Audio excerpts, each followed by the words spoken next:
Hello, everybody.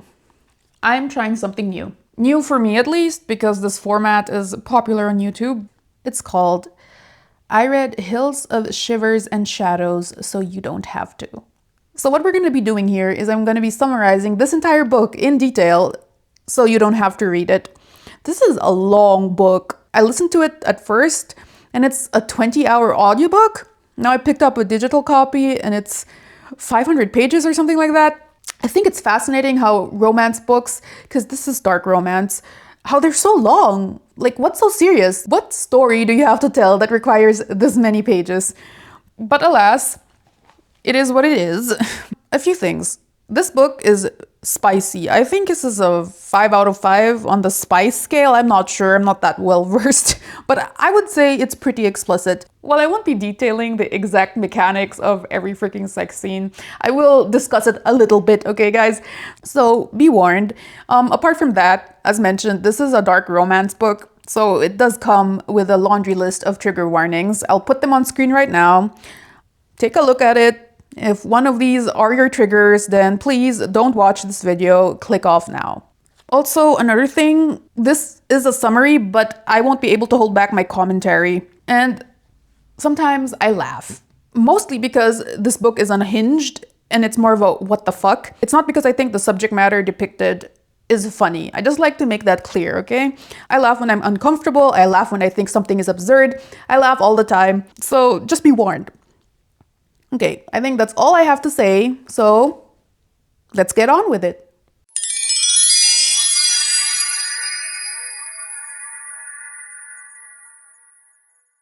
The female main character of this book is Frankie, a nurse who is married to Alaska's most eligible millionaire bachelor, Monty. She finds out that she's pregnant and Monty is not having it. He wants her to abort the baby, but Frankie is adamant to keep it. An argument ensues and Monty leaves her in kind of a huff. Monty's still very obsessed with her. He just doesn't want to share her with the baby, which, okay. Frankie, distraught, prepares to leave her husband now. Unbeknownst to her, Denver is lurking in the shadows. And at this point, we only know two things about Denver. Number one, he has been stalking her for 2 years. Denver has installed cameras throughout their mansion and has been watching her, meaning he witnessed this argument about the baby earlier. And the fact that Frankie is setting to leave her husband plays right into his hand because, number two, Denver is obsessed with Frankie and has been planning to kidnap her since forever. So he seizes the moment and sneaks into the mansion and attacks Frankie. She fights and bargains, but she can't figure out what he wants. It's not really money, it's not sex, so she's ultimately overpowered and hogtied by Denver. During this, Frankie describes Denver, who, to the surprise of literally no one, is super fucking hot. And I'd like to read you guys a quote. I'm gonna keep the quotes at a minimum just for the sake of the length of this video, but I feel like character descriptions are important, so. Friendly, flirtatious, creepy as fuck given the circumstances. Even more unsettling, I'm certain I've seen him before, but where? With nothing to do but stare, I force myself to really look at him. The crinkles etching his eyes, the tousled blonde hair that wisps around his ears and collar, the chiseled lips that form a distinguished smirk, the pointed goatee with trimmed sides and hints of gray. Holy fuck, I see it now. He's a goddamn spitting image of Brad Pitt in his late 40s, only more ruggedly handsome and better built. All he needs is the newsboy cap to complete the look. That's why he's so eerily familiar. So there you have it, black and white in the prose. Denver is Brad Pitt. That's his face claim. Which, side note, in this story, it was incredibly hard for me to imagine Brad Pitt as the face claim of this guy, just with how his character is and what my impressions are of Brad Pitt. But we'll roll with it. All right. So Denver takes Frankie to his boat and stuffs her into a crate. They travel for a couple of days, eventually ending up at some private airport where he has a semi-familiar interaction with the guy who runs it. They know each other and they are friendly, but both keep their private lives secret. During the interaction, we find out that Denver lives off the grid and comes out to stock supplies. So in this current situation, he's stocking up on fish. So the airport guy doesn't know that within one of the crates is a woman, so Frankie. In the plane, Frankie wakes up and she's freed from her restraints. Denver feels safe letting her roam free because he's the one flying the plane. He looks forward to introducing Frankie to his quote-unquote boys. Those are Denver's 3 sons. When they're about to reach their destination, Frankie gets a good view of the terrain. It's desolate, surrounded by snow-covered mountains, in the middle of a wintry wilderness. It becomes clear that escaping on foot is very difficult, if not impossible. The plane lands on a luxurious, multi-million-dollar, fully self-sufficient log cabin estate. It's called Hoss. On the ground, she meets the boys. As the cabin grows closer, a figure emerges from within and stands at the railing of the front porch. 2 more follow. I hold my breath, my eyes straining to make out their silhouettes. I don't know what I expected. Not toddlers, certainly. If you left them alone, they must be old enough to fend for themselves. But as their forms take shape with our approach, I'm stunned to see broad shoulders, towering frames, muscled arms, and... ... Is that facial hair? Fuck me. They're not boys. I'm staring at 3 grown-ass men. That's right, folks. Not 1, but 3 huge, brawny, muscly, hot men greet Frankie. Our girl immediately starts drooling over them because fuck situational awareness, I guess. Now, these descriptions aren't back-to-back in the book, but for the sake of, again, brevity, these men are Wolfson, 23, the youngest, and she describes him as stylish, shaggy black hair frames his face, a face that's pale as snow and angelically sculpted. His eyelashes are so thick and black it looks like he's wearing mascara and eyeliner. Maybe he is. The dark hair on his chin and upper lip forms a barely there shadow, as if he's trying and failing to grow it in. Purple silk drapes his long, lean muscles, a swimmer's body in a woman's robe.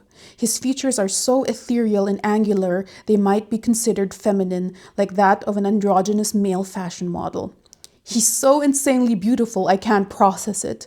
Denver is attractive on a Hollywood level, but they look nothing alike. Okay, the next one is Kodiak. He's 25, so he's the middle child. She describes him as... He leans against the far wall, arms folded across his massive chest, cords in his neck stretched taut, and brown-black eyes cutting through my senses, strangling my breath. His hair is blacker than black and shorter than the others, the waves subtle and thick, curling behind his ears. The downturn of his mouth doesn't seem deliberate, but it gives him a beautifully broody, resting, sad face.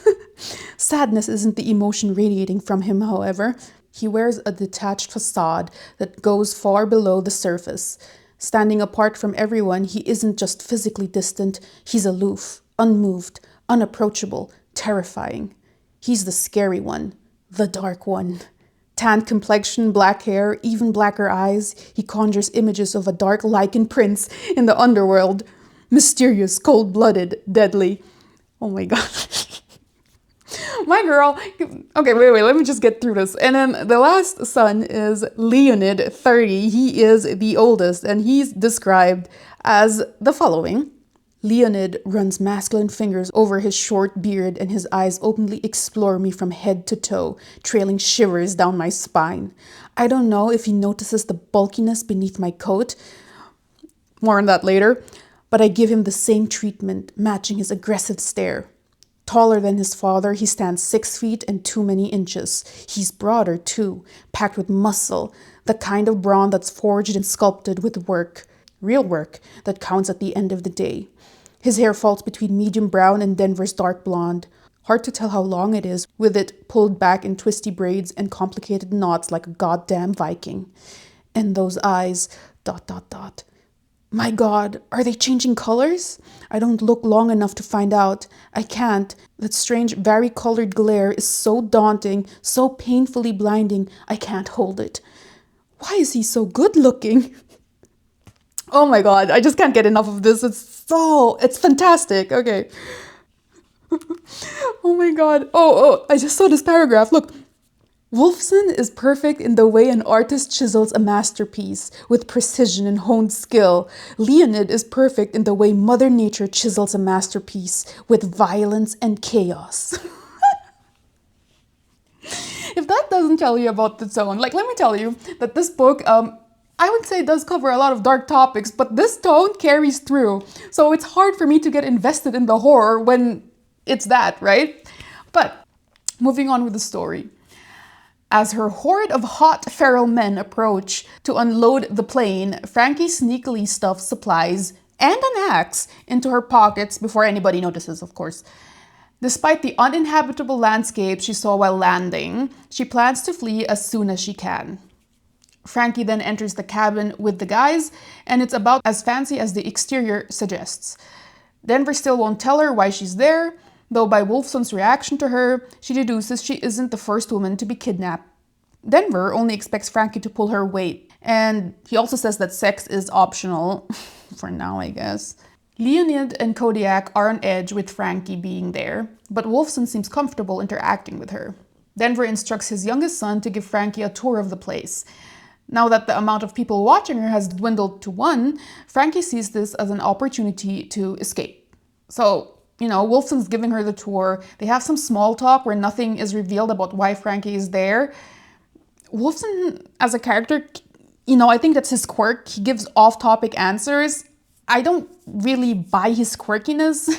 I think the quirkiness is kind of cringe, but some girls are into that, so. We do find out in this conversation that everybody in Haas relies on Denver for survival. He's the only one that can do the maintenance on the systems. He's an engineer, so he built the place. And he's also the only one that knows how to fly the plane. And it's also revealed what the sleeping arrangements are. So Denver has his own room. He's the only guy who has his own room. Wolfson and Leonid share one room, and Frankie will share a room with Kodiak. So that freaks Frankie out. So she has a panic attack, or she fakes one. I think she exaggerated her panic so that she can exit the cabin and go outside. Wolfson follows her, where we get this lovely interaction. So Wolfson says, "I know you faked that panic attack." Shit, my pulse jumps. This is it. I have a choice. Accept my fate or change it. It really isn't a choice at all. Yeah, I did. Unzipping my coat, I reach inside and wrap my fingers around the axe handle. I wanted to show you something. Your tits? His brows climbed to his hairline. I'm totally here for that. Have you ever seen a woman's breasts? My heart beats faster, harder. Fuck, it's been so long I don't remember. With a groan, he flattens a hand against the house as if to brace himself. Jesus, I beg you, don't tease me. Lowering his head, his gaze drops to the unmistakable boner tenting his robe. Damn, now you know I'm a grower, not a shower. I almost hesitate, almost talk myself out of the heinous plan. Almost. In that flickering moment with his attention on his dick, I become something I never thought possible. I pull the axe free and slam the blunt end of the blade into his pretty head, hard. Lovely. So Frankie strikes Wolfson with the axe and flees.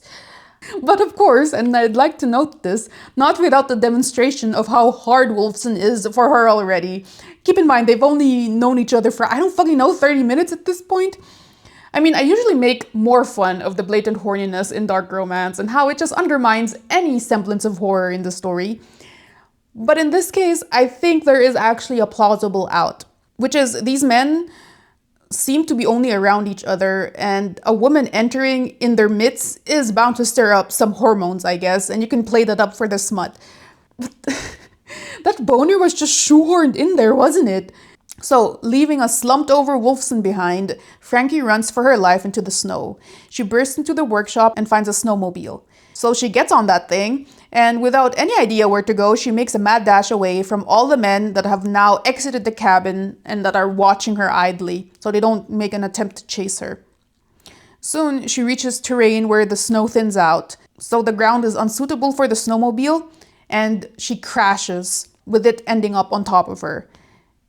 She's bleeding, profusely, from in between her legs. In her crash, Frankie miscarries her baby. Kodiak reaches her first, and he's aiming a crossbow at her.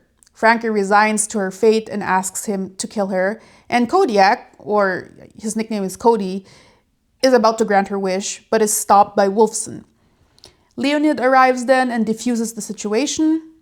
Internally, by the way, Frankie marvels at his, oh my god, his heterochromatic eyes. Golden blue, if you're curious. So they remove the snowmobile from her and carry her back to the cabin. A week later, Frankie still lies incapacitated in her bed, and Denver has been the one taking care of her the entire time. But Frankie, validly depressed and antagonistic, refuses to be cared for. This entire ordeal is told from Leonid's perspective. We're treated to conversations among the men where it becomes clear that Wolf likes Frankie despite the attack and aims to be her quote-unquote favorite. Leonid enters the room where Frankie is resting because he's tasked with cleaning things up. At first, he tries to avoid interacting with her, but they soon talk, and we find out a whole lot of nothing about what's going on. This book does that quite a lot. It has a lot of filler, a lot of conversations that should have added more to the story, but they don't. Like, while I was summarizing this, I had to skim so many parts and find out what the relevant conversations are. A lot of these conversations don't have a through line. It reads super improvised from a writing perspective. The conversations read directionless a lot of times. You get information reveals in the middle of a lot of fluff. All that to say, we still don't know why Frank is here, except that Leonid thinks it's to tear apart their family, and he hands her a knife to off herself with. But apparently, she doesn't want to end her suffering. She wants revenge? This is just dropped in there randomly, by the way, and the pages-long dialogue doesn't set this up at all. It's just a conclusion that Leonid arrives at while he's having this freaking directionless conversation with her. So it doesn't land. I'm like, when did she start wanting revenge? I didn't get that. Anyway, during all this, Leonid detects that Frankie might want to stab him with the knife. Hello. And reveals that has happened to him before. And also that the woman who did it didn't survive. He does this to show her that only her own death will free her from Hoss, and that he wishes for her to die, though he won't do her the favor since Denver and Wolf wouldn't forgive him if he did. Leonid says she shouldn't fuck his brothers, which pisses Frankie off because why on earth would she? She attempts to throw him out after that statement, but Leonid insists that she promises that she won't. And also, during this entire argument, Leonid is horny for her. Okay, you have passages where he's just like, oh my god, she's so hot and perfect and all that. Anyway, none of that made any sense, so we'll leave it at that. A week later, we're back in Frankie's POV. She's sad and hurting about her miscarriage, and she wakes up with Denver by her bed. I think he has a hand on her thigh or something. There's another muddy conversation where we find out that Denver first saw her in the ER. Remember, she's a nurse. And from that moment on, he knew that he had to have her and take her to Hoss. Frankie is still confused as to why this man hasn't assaulted her yet. And she just legit straight up asks him, so why haven't you assaulted me? Girl. Oh my god. No self-preservation, this woman. Anyway, Denver says that he doesn't mind waiting. I mean, he's been stalking her for 2 years. What's another few weeks? And the fact that she was pregnant was also coincidental, but also he wouldn't mind her getting pregnant again so he can take care of the baby. Okay. So Frankie then thinks over my dead fucking body and she attacks him. This obviously is unsuccessful given her condition. And during this attack, Denver marvels at her fighting spirit and how perfect she is. Then he hands her her favorite drink, which is Kentucky bourbon with a splash of Amarena cherry juice and 2 cherries. Take note, because the book places an undue emphasis on Frankie's favorite alcoholic beverage. This drink makes an appearance, I think, 3 times. Generally, the book has an emphasis on alcoholic beverages because we find out that Kodiak likes to distill vodka. This has absolutely no plot relevance, by the way, despite how many times it's mentioned throughout. So after 3 weeks recovering, Frankie leaves her room, and she's determined to find another way to escape. She meets Wolfson in the kitchen, and they have another pointless conversation where they both decide to go outside into the sauna. On their way there, Frankie spies Kodiak shirtless while chopping wood. Do I even need to say that she drools over him? Quivering legs included, guys. She has a little crisis over it because technically she's still married and doesn't want to cheat on her husband. But it's all good. Don't worry about it, guys. So after that drool fest, and little crisis. Wolf and her end up in the sauna, or I think he calls it banya in the book. So he gets naked, and Frankie drools over his body too, and then she enters with her clothes on, I should note. The two of them have more banter, and we find out that Denver regularly leaves for supply runs, though it's unclear if the boys join him at this point. The door opens, and Leonid enters the scene. Frankie drools over him too. She thinks Leonid is a bully and decides to stand up to him by quote-unquote ignoring him. She doesn't ignore him, literally, like, this is what happens next. Leonid, like, places a hand on Frankie's thigh, I think to taunt her. And as a reaction to that, she straddles his lap. Leonid tries to back off, but Frankie teases him. You know, she's kind of like touching him, feeling him. And he's like, oh shit, this is too much for me. Oh God. This entire scene is told from Wolf's perspective, by the way, who, you guessed it, is hard because of all what he's witnessing. Leonid then gets Frankie off of him, and they settle into another meandering conversation. We find out that the boys were homeschooled by Denver, hence their seeming familiarity with the outside world. It turns out that the cabin has a vast collection of modern media, but none of the books, the movies, feature anything about planes or flying a plane or whatever, because Denver is purposefully withholding any knowledge that would somehow, in any way, shape or form, help the boys to learn how to fly. Also, Leonid shares that during Denver's supply runs, he doesn't really share anything. He doesn't share where he goes, what he's doing. Leonid also shares that they have no way to communicate with the outside world. They are isolated as hell. We cut to Kodiak's POV. And yep, he's also obsessed with her. Frankie and Kodiak are supposed to be sleeping in the same room, but Kodiak has taken to sleeping on the couch since her arrival because he wants to exclude himself. He doesn't want to interfere or meddle with what's going on now. In this particular scene, he drools over her and then sniffs her privates and gets hard, so he masturbates on top of her sleeping body. So Frankie has like nightmares about her husband, or at least she's crying for him to save her. And Kodiak thinks Frankie's husband ain't shit. And he hates that she keeps on dreaming about him. Also, he gets off on the idea of her sleeping in his semen. Nice. There are more passages of horny longing in which Kodiak adamantly forbids himself from sleeping with her because of the quote-unquote devil's bargain. So after Kodiak is done with his business, he leaves the bedroom, back to the couch he's exiled himself to, and meets Denver in the main floor. For some reason, like, Denver can infer that Kodiak has jacked off. He has like a sixth sense about that. So he tells him that soon that won't be enough and Kodiak will have sex with Frankie or something. Kodiak confronts him about his promise to sell his vodka blend to investors. As I said, that doesn't really matter because 0% of that is plot relevant to the story. Anyway, the conversation goes back to Frankie then, and how Denver knows that Kodiak has been following her around, and also how he just so knows Cody wants to do the dirty with her. After that, Denver leaves, and Kodiak is left with his thoughts that still revolve around horny longing, while he still vehemently forbids himself from fucking her, because then that means he'd get involved in the drama and that he'd be choosing sides or something. Again, that doesn't make sense to me because you're already like there. You know, you're already kind of like being very, very creepy and you are getting involved. I mean, nobody knows you are. I don't know. But I think that's the point with Kodiak though, that he can't help himself. He can't help how attracted he is to Frankie even though he swore he would never ever touch her or whatever. Oh, sweet Jesus. So Kodiak blames Frankie for being so perfect and turning him on and proceeds to go against all what he said for multiple pages by continuing to stalk her the following morning. We switch back to Frankie, who has been in Haas for 41 days at this point. She's roaming around in the kitchen in search for food when Wolf enters. There's more filler conversation that goes on for pages, where we find out Wolf's a virgin and that Wolf's mother was the one who stabbed Leo in the stomach.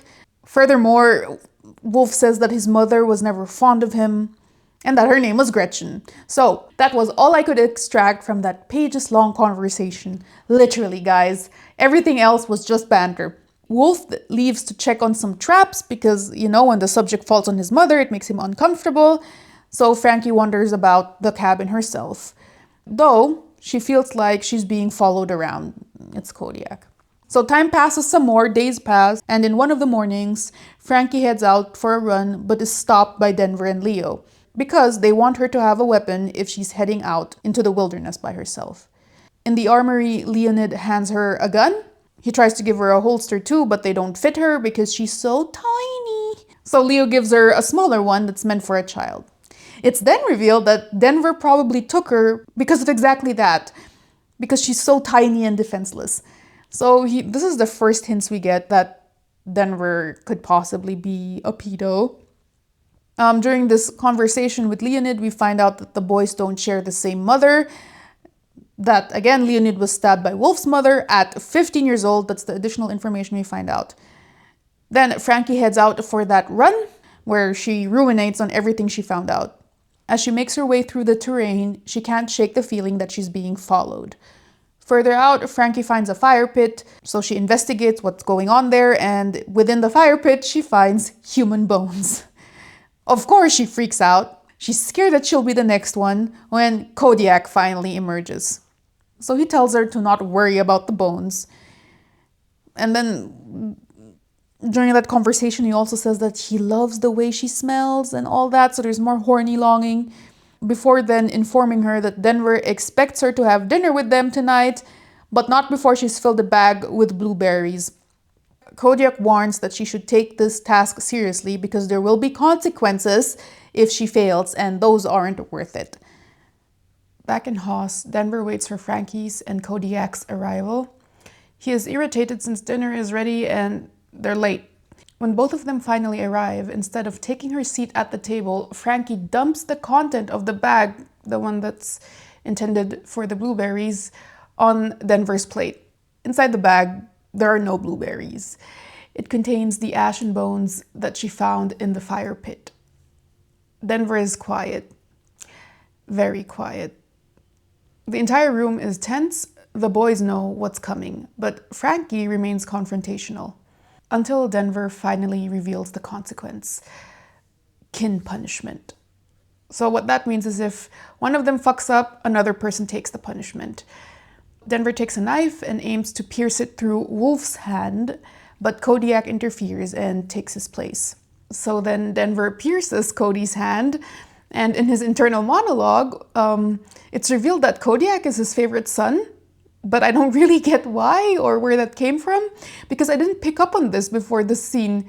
Although generally, I think what the story is going for vibes-wise for Denver is that he genuinely loves his son, but he's like super twisted about it.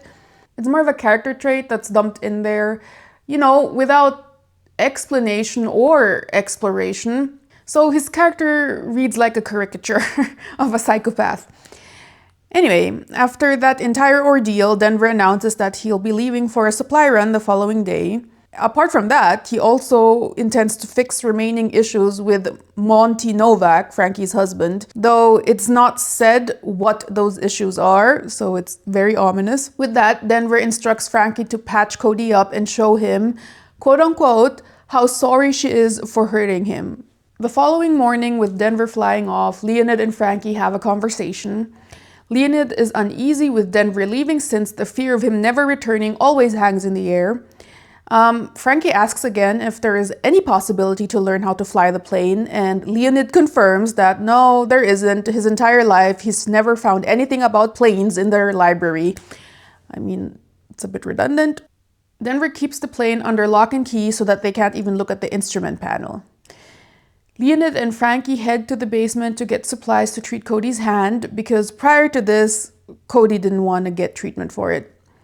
They pass by Cody's vodka still and gather the relevant medical supplies. So apparently, Denver steals all their supplies, the medical ones from pharmacies. Leonid asks if Frankie regrets what she did, and Frankie says that she does.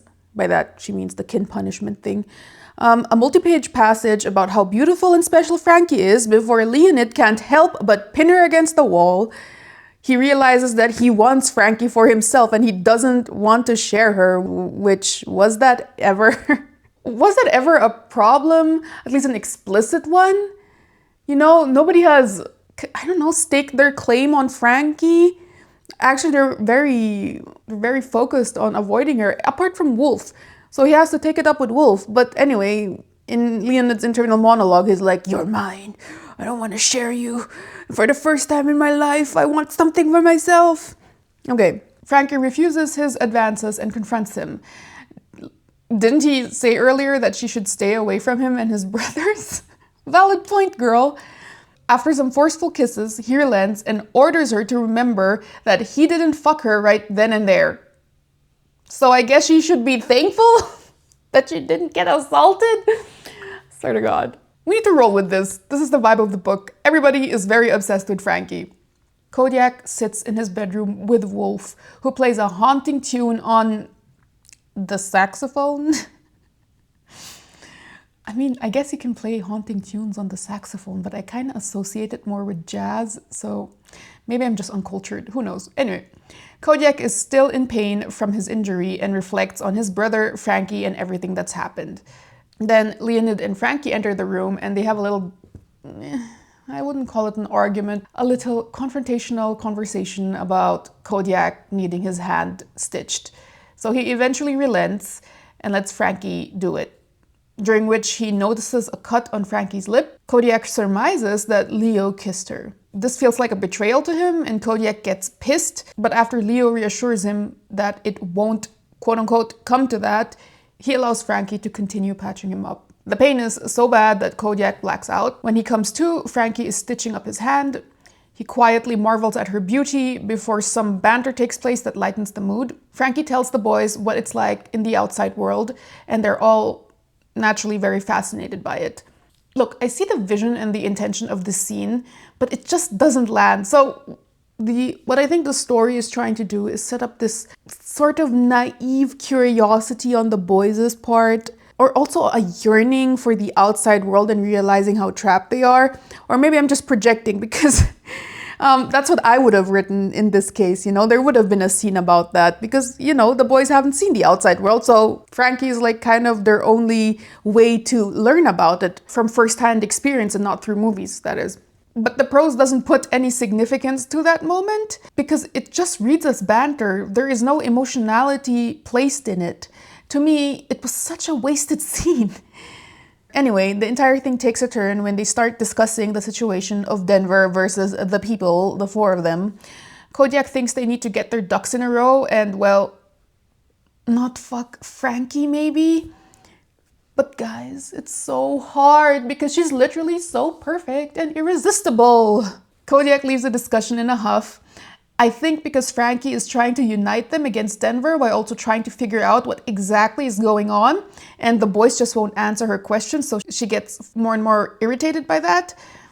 Anyway, Kodiak thinks there's no other way but to keep a distance from her and let the events play out, which he doesn't specify further than the fact that she'll die by the end of it all. Frankie is frustrated by the brothers' vagueness and resolves to figure things out herself before Denver returns. However, she stops viewing the brothers as her opponents, but as captives like her. So technically, it's 4 against 1. If only she can inspire them to act against Denver. Frankie wants to be methodical in her quest for an escape, so she snoops around the house. She searches for cameras and finds none.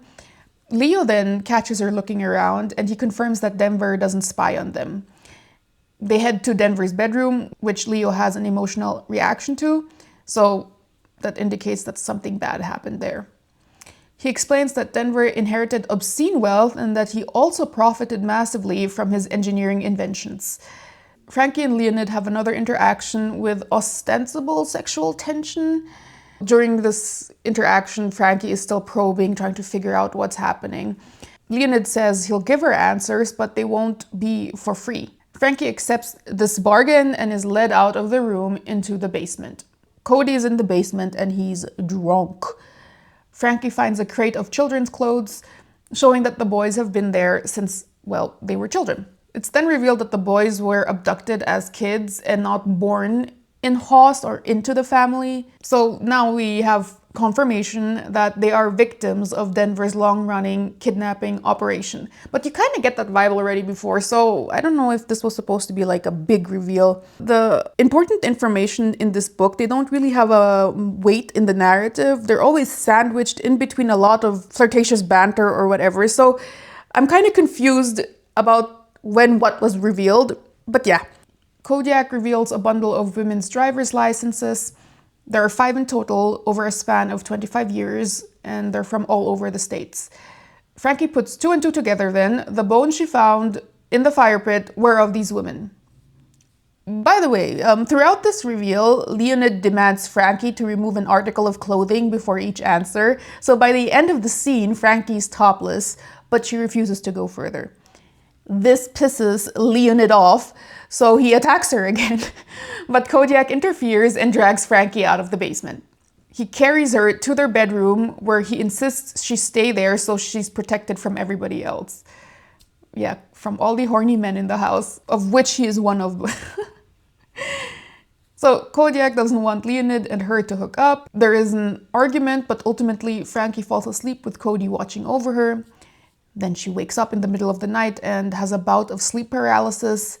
Kodiak senses her panic and comforts her. And Frankie uses this moment to prod more to figure out what's going on, but he doesn't answer any of her questions. There's so many scenes where Frankie keeps on asking these people what's going on, and it's just repetitive freaking, I can't tell you, or it's better you don't know, or they avoid the answer or something. It's tiring to read that. And we have nothing, guys. We got nothing. Apart from like random bits of information that don't answer why she's there, like historical information like that. So we're not really progressing in the main question. What I'm trying to say, it's insanely tedious to read when all you want to find out is why is she there. But what you get is horny longing and backstory. Okay. So Frankie uses that moment to prod more, but Kodiak doesn't answer any of her questions. When she asks if she's safe with him, Kodiak kisses her aggressively. It doesn't escalate because Frankie becomes racked with guilt since technically she's still married, so we're still pursuing that emotional angle. The following day, Wolf wakes up to his brothers arguing about recent events. Kodiak is their best hunter, and the fact that his hand is injured might mean bad things for them for the winter. It's revealed that Kodiak kissed Frankie and that this will have consequences for all of them. Frankie then enters the scene and tries to defuse the argument, veering the conversation to what she learned the previous night in the basement about these women. We find out that the brothers are not blood related through their parents, but Denver asserts that they are genetically connected. Kodiak suggests Frankie keep track of her findings, giving her a notebook and a Sharpie. The brothers even donate some hair for her cause. I really don't get the significance of them being blood related at this point. It seems convoluted. Who the fuck cares? Like, I'm just thinking about this from a writer's standpoint, right? Like, how closely they're blood related is so irrelevant. I feel like what the author is doing here is she's probably setting up a mystery that's going to get revealed in the sequel or something. And I can't imagine that mystery connecting significantly to the emotional through line of this plot. All that to say, who the fuck cares if they're blood brothers or not, and why is there such an emphasis on it? Frankie comes to terms with the grim truth. She's going to spend the winter in Haas. She begins preparing for long-term survival then, and is determined to find out everything she can about the plane. She plans to escape as soon as the snow melts, accepting that the brothers may or may not come with her. Outside, she catches Kodiak practicing with his crossbow. He reveals that he needs to leave soon for a solo hunting expedition so that he can secure enough meat before the herds migrate. Frankie doesn't understand why Denver would hurt their best hunter and risk starvation. This is never answered, by the way, so let's just ignore that question. During their interaction, Kodiak makes his stance on her escape plan clear. He doesn't think it'll work. He won't actively help her escape, but he also won't interfere since planning is what might keep her from giving up entirely. At dinner, Frankie prods some more about Denver's endgame. Leonid reveals that when Denver kidnaps a woman, he doesn't do it with their death in mind. So all the previous captives died as a result of what happened in Haas between them. So the reason that the boys provide is they were quote-unquote too fragile and quote-unquote that fear killed them all. After the conversation, Frankie decides to shower. When she finishes, she hears muffled sounds coming from outside her room, so she goes to investigate. She finds Leonid in the library watching a pornographic video featuring Gretchen, Wolf's mother. It's revealed that Gretchen sexually abused Leonid starting when he was 11, with Wolf present during at least one encounter, so in the video, he's the one filming. Frankie is horrified, and Leonid discloses that Gretchen was the only woman he's ever been with. He implies that if he ends up sleeping with Frankie, he'd be agreeing to the quote-unquote devil's bargain. The confrontation ends with Leonid demanding Frankie to leave after she refuses to reciprocate his advances. However, Frankie doesn't go because she recognizes the pain and vulnerability in Leo's harsh words.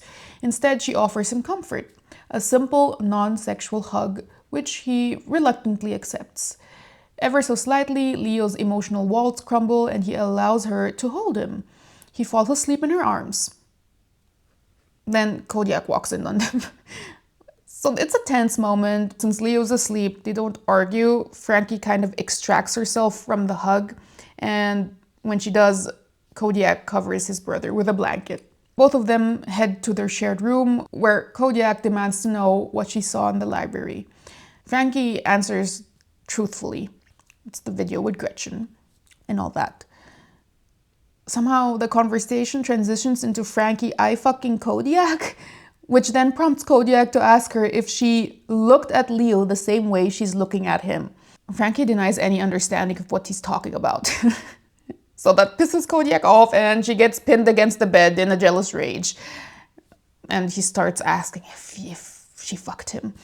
So Frankie vehemently denies this, and when pressured further, admits that Leo wanted her to watch him masturbate and that she only stayed because he was finally giving her answers. She says that she only hugged him and nothing else. And mind you, throughout all this, just so we're clear, Frankie's enjoying the physical contact with Kodiak. Guys, he has a really huge dick. She can feel it through his pants.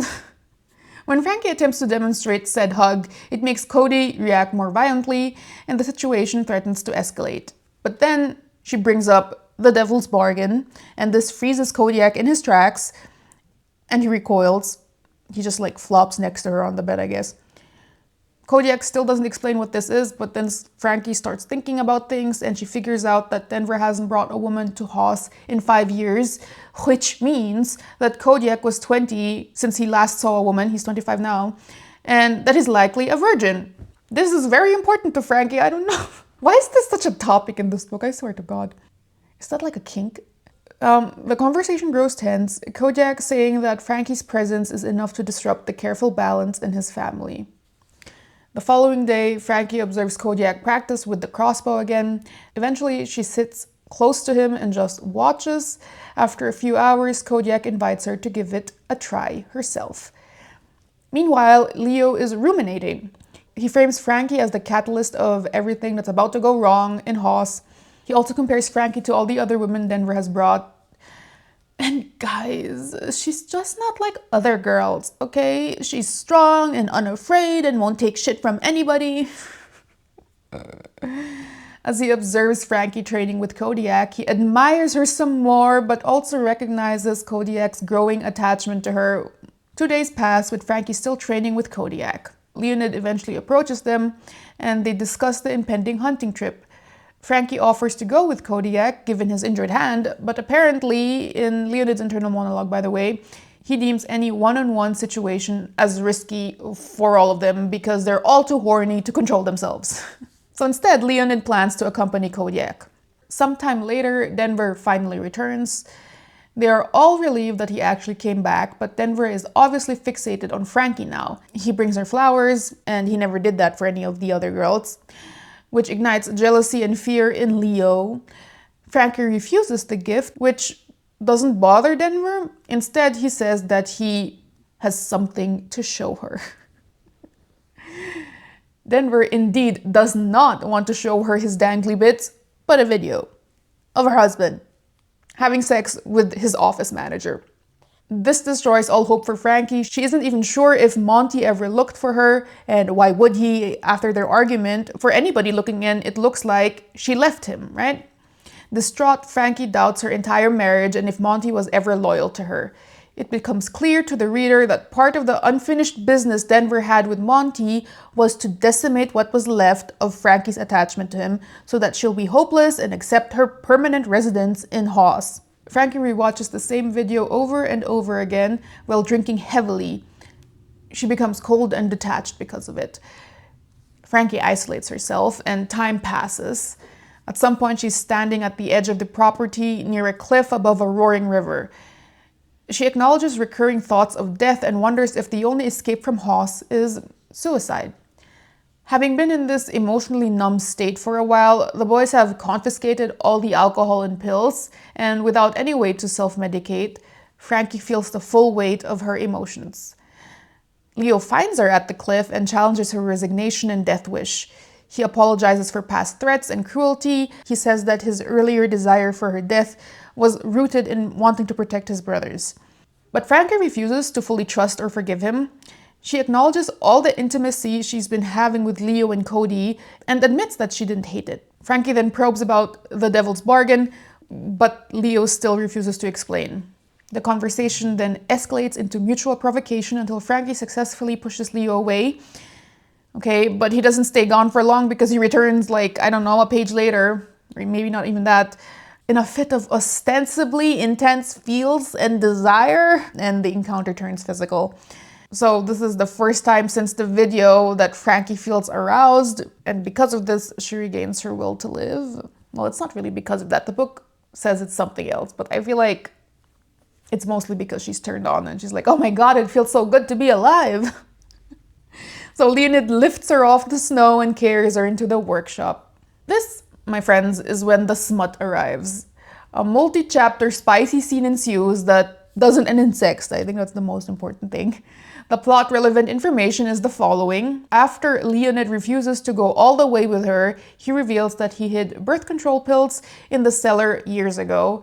So during one of Denver's supply runs, he almost got caught stealing from a pharmacy and grabbed whatever he could. That's how the pills ended up in the plane. Leo thinks that Denver didn't even realize that he brought home birth control pills. So what he did was he hid it all in the basement. He tells Frankie that she should take these pills, but it's very important that she keeps it secret.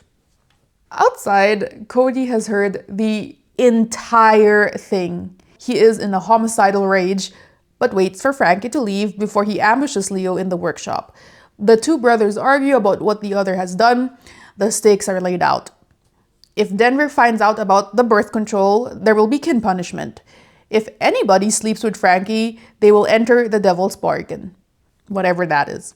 The argument escalates into a physical altercation until Denver walks in. He recognizes that that wasn't a routine scuffle and is visibly pleased by the fact that his sons are fighting over Frankie, because it means that he has leverage now. The brothers still deny it, even though it's so obvious, because guys, Denver literally sniffs Frankie's quote-unquote essence on Leo's face. I'm sure you guys can infer what the two are doing. Denver taunts the two brothers by implying that if neither of them want her, he might as well have Frankie for himself. After Denver leaves, the brothers make peace and strategize. Leaving Frankie by herself is no longer an option, and Wolf can't be trusted to resist the devil's bargain because he seems to be the one that cares the most about Frankie, I think. The brothers don't trust Frankie alone with Wolf. So the two of them decide to take Frankie with them on their hunting expedition, planning to outright defy Denver. Wolf wakes up at midnight in the library. He senses that something is not right and frantically searches the cabin, finding it completely empty. Despite the unspoken agreement between the men to not let Frankie drink anymore, he finds a tumbler that suspiciously smells of bourbon and cherries. Finally, he hears somebody flush the toilet upstairs, but before he can find out who it is, Denver comes home. Wolf asks him what happened, and Denver catches him up about the tussle between his two brothers.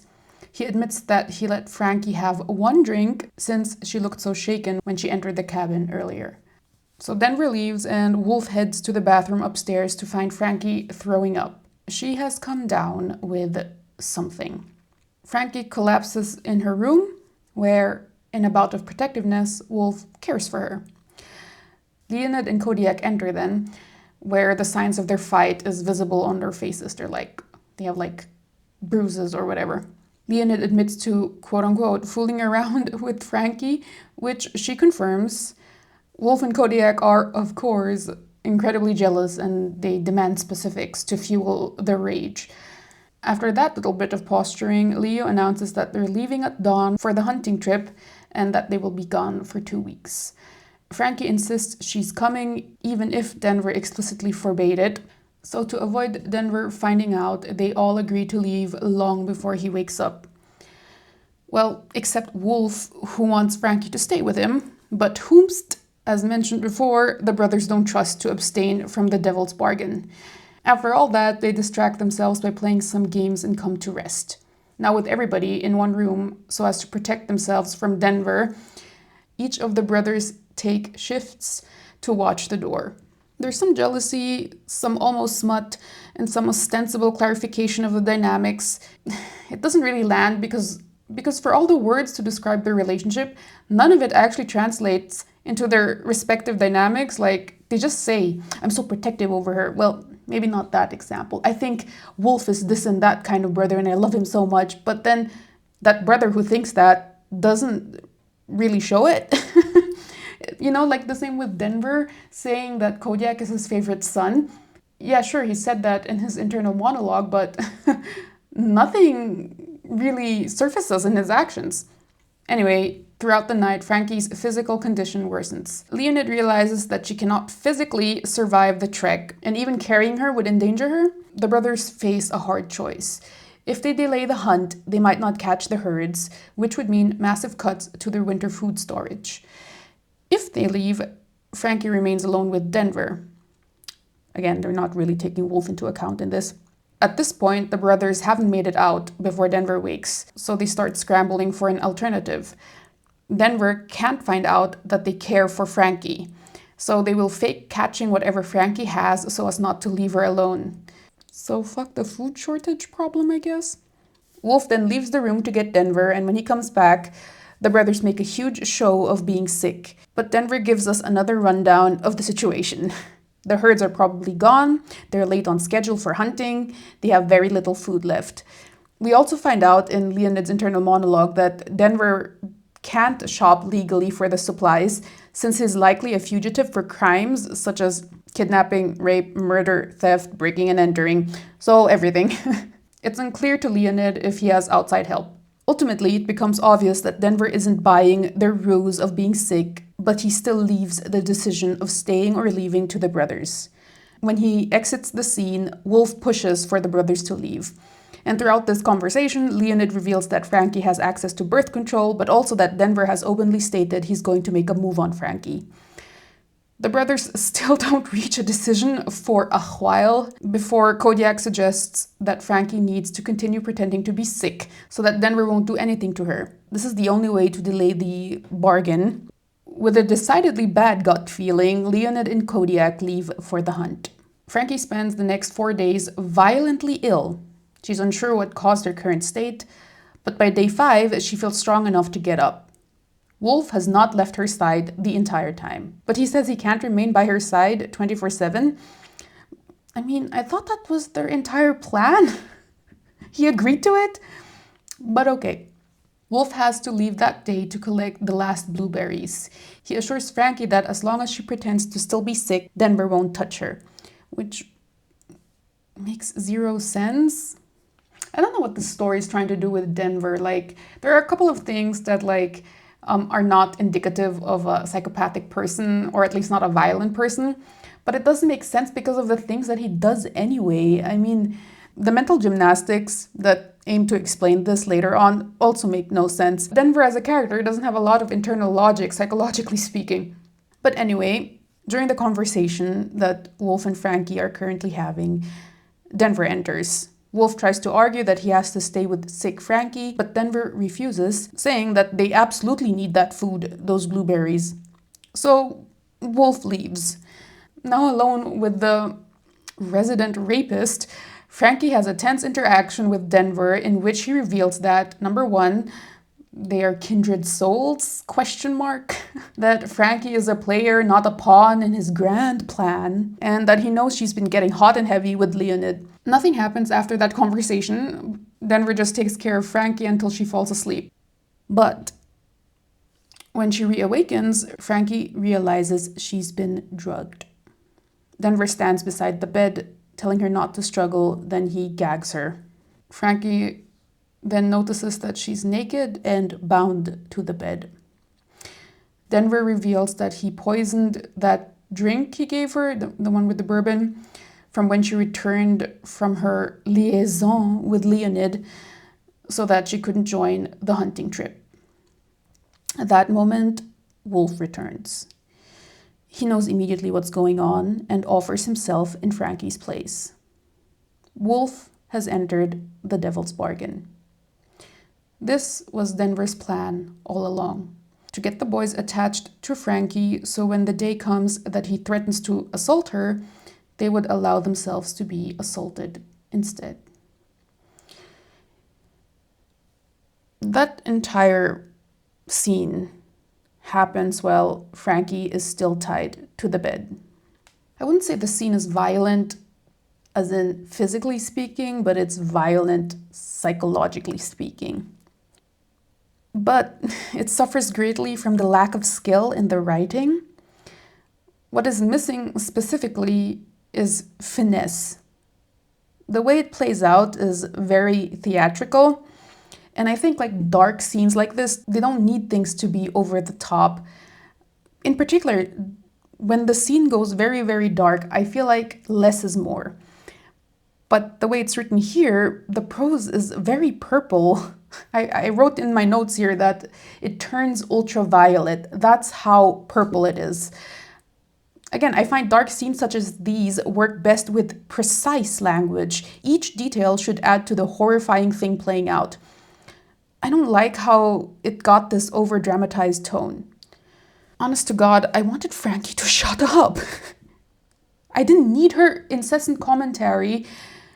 Like, I get what this is supposed to be and what it means for Wolf. When the entire ordeal is over, Wolf leaves the room and Frankie is shaken. She barricades herself. She puts like a chair under the doorknob. And then she begins writing an angry letter to Monty to process what she just witnessed. I was judging Frankie hardcore in that moment. Because, girl, check up on Wolf, what the fuck? At this point, she's openly admitting that she loves Wolf, by the way. Just not in that way, not in the sexual way, I guess. And I was there thinking, girl, if you truly cared for him, you wouldn't be writing a freaking letter to your cheating husband right now. Like, it was ludicrous. So while she's writing this letter, instead of showing an ounce of empathy towards Wolf, the only time it would be okay not to wonder why she's there, Frankie decides to confront Wolf to get some answers as to why she's there. Oh, God. She finds him in his room and climbs into bed with him. To be fair, Frankie does offer him comfort, which then makes Wolf reveal the horrific history of abuse he and his brothers endured. So this is the moment. I think we're a little bit over halfway through this book where we get answers. Wolf reveals that Denver began abusing him at age 8 and that Leo and Cody were also victims. He explains Denver's preference for small, vulnerable bodies, both children and women, and how, due to his dislike of violence, he manipulates his sons into surrendering through emotional leverage. So that's what the Devil's Bargain is about. Frankie learns about Helena Weiss, or is it Helena Weiss? Probably Weiss, because American. So that's Leo's mother, who tried to kill Denver but failed, leading to her burial alive in the hills. Wolf also reveals the fates of the other women Denver kidnapped.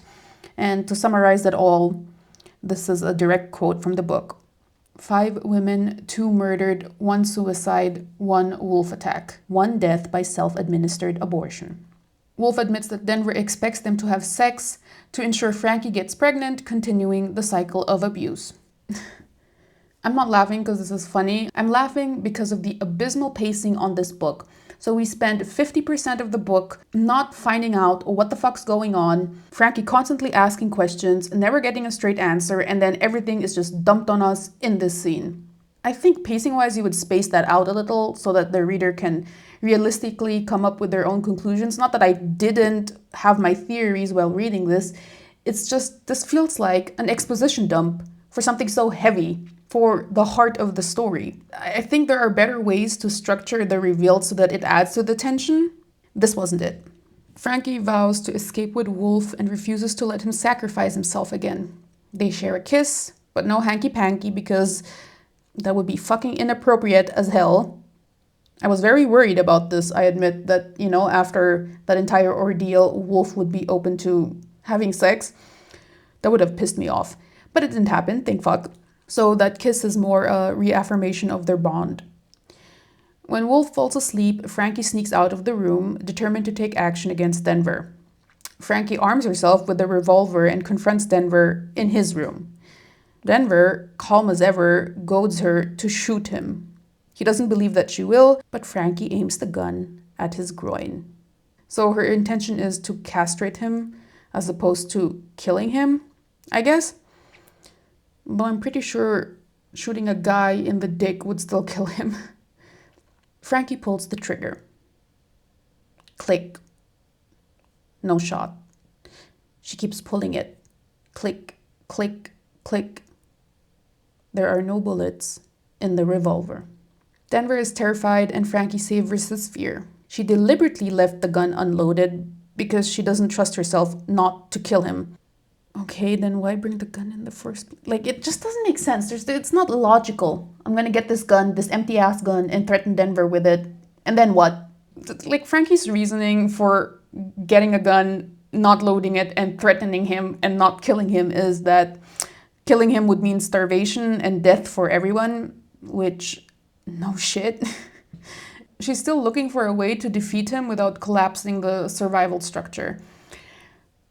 To be honest, at this point, I really don't know how she'll manage to do that. So after that entire demonstration, instead of retreating, Frankie pours herself a drink and sits beside Denver, taunting that she now knows what he'll look like when she kills him. I mean, I guess it could have been a juicy setup for a grand finale, but... well, let's just say this entire scene is pointless. Frankie low-key fears that she'll get punished like the other women were for threatening Denver, specifically that she'll be buried alive too. But instead, Denver's expression softens. He is aroused. Frankie realizes that Denver is obsessed with her, and Frankie recognizes this obsession as leverage. He literally kidnapped you, catch up. He is obsessed with you. At that point, I thought Frankie was gonna go full cold-hearted psycho herself, but no. Frankie aims to negotiate a truce by offering herself up for sex. Oh my god. I was so annoyed at that because, like, why on earth did Wolf have to go through all that shit if that freaking conflict gets resolved by her, like, immediately? Not even a full day later, Frankie just says, oh, thanks, I guess, Wolf, for, getting assaulted in my stead. I'm just gonna go to the guy that assaulted you and offer myself anyway. Oh my god, why? Ugh. Anyway, the conversation goes on and on before the next assault happens, where Denver says that he's not evil, he just loves his sons so much, who are indeed genetically related to him, so that the book doesn't lose the incest tag, I guess. This is turning to a very bad faith reading, because... oh my god, Frankie's actions are so dumb. Denver's characterization is so shallow and pointless, and this entire conversation is fucking redundant and doesn't address anything worth summarizing, except for one thing, which is the actual deal she struck with Denver. So he gets unrestricted access to her, and she needs to have sex with all his sons, in particular Cody, who is, as we know, his favorite. Denver wants Frankie to get preggers so he can have new bodies to abuse in 7 to 8 years' time. And I know what you guys are thinking. Wolf literally said this. Yes. And I'm not being redundant. I'm reiterating this because it's mentioned again, literally the next chapter. Just to give you guys an idea, even a better idea of how fucking redundant this book is and how a lot of it could have been cut. In exchange, Denver won't abuse his sons. What a stupid fucking plan on both sides. Moving on. Kodiak and Leo return after 3 weeks away. They stayed out a week longer to process meat in a hunting cabin further out in the property. They left a hidden reserve at the cabin as insurance against Denver. As they approach, they hear repeated gunshots. They assume the worst, but then they discover Frankie at the shooting range. Denver is standing behind her and he's more touchy-feely with her than before. Frankie isn't resisting, which looks a lot like consent to Leo. So of course, he's pissed off, but before he can do anything rash, Wolf shows up and pulls them inside the workshop to talk. Wolf is not okay, but he relays Denver's plan. You know, the part that he poisoned Frankie's drink and so forth. He also says that he entered the devil's bargain, but that it only happened once, and Frankie redirected the abuse back to herself. So I guess that's the angle the book is doing. They're framing what Frankie did as a selfless act, which it very well may be, but I assumed Wolf would have been pissed because he got assaulted for fucking nothing. Yeah, ever since Frankie did that, she's become emotionally distant again. Wolf goes so far as describing her as like the Walking Dead. Frankie has completely stopped talking to him. Leo is mad as hell, but Wolf breaks down. He believes he failed and that he couldn't protect Frankie. Kodiak comforts his brother. But all is not lost because Frankie had a plan. She instructed Wolf to break into the plane and sketch the instrument panel. I don't know if I mentioned this, but Wolf is the artistic brother, so he can draw, he can play music. So the sketch that he produces is really, really good and detailed and labeled. The gunshots stop, and the brothers realize Frankie and Denver are about to return. They agree to never leave Frankie alone from this point forward. Leo storms into the cabin where he finds Denver calmly drinking whiskey by the fire. They argue, Leo even going so far as considering offering himself up to end Denver's bargain with Frankie, but he is ultimately pulled back by Cody. Denver makes it clear again that he is the one in control, and he is the one with nothing to lose. If they push too far, he will starve them. Leo and Wolf leave the scene to go look for Frankie, while Cody remains with Denver and stonewalls him. When he goes looking for the others, he finds all of them drinking vodka in silence. Cody notes that Frankie looks rough, so he infers that the sacrifice she's making is destroying her. She doesn't acknowledge him, so to get Frankie to react, Cody retrieves a scalpel and cuts open his healing wound, the one on his palm from the kin punishment in the earlier chapters. Frankie stops him, so he gets the reaction he wanted. She then argues that she is not suicidal and she is not trying to get pregnant. What she's doing is preventing all their deaths. They argue, but agree that there is no better solution than what she's currently doing. Needing space, Frankie gets dressed for a run. So she brings her first aid kit and all that, and the weapon, everything.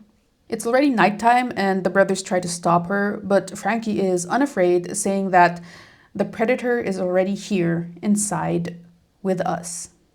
Leo and Kodiak still arm themselves too and follow her. While chasing Frankie, Kodiak reflects on the situation and, more specifically, Frankie herself.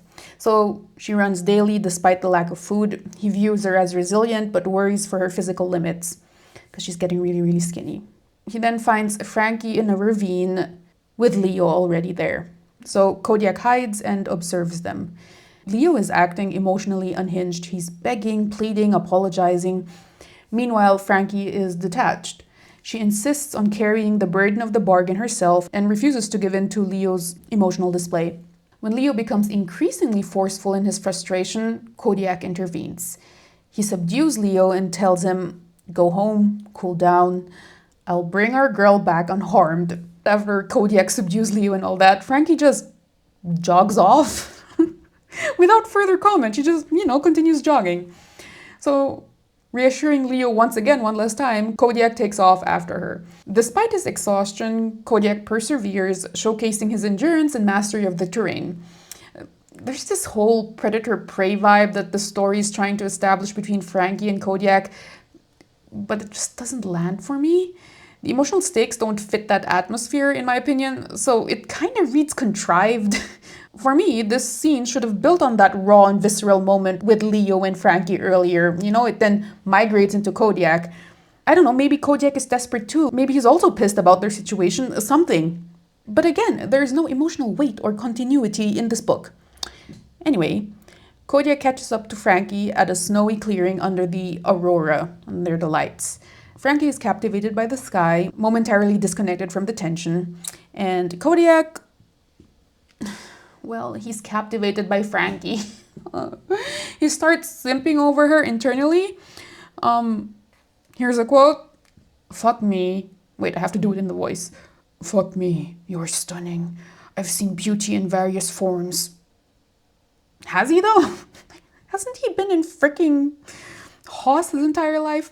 Anyway, but nothing like this. The world alters when I look at you. The aurora is more vibrant, the air warmer, the horizon wider, and the heavens... ... Heaven is so close I can reach out and touch it. So I do. Okay, sir. How exactly did this emotional attachment manifest? Like, I'm not against this type of intensity in a romance, but by God, it needs to feel earned. Like, I want to feel it too. I want to feel his longing too. Right now, I'm just like super fucking confused why he is so obsessed and in love with this woman when all she did was... I guess she had that sacrifice thing going on, but it's because of what I mentioned earlier. There's no emotional weight to anything here, you know? There's no build-up to his longing for her.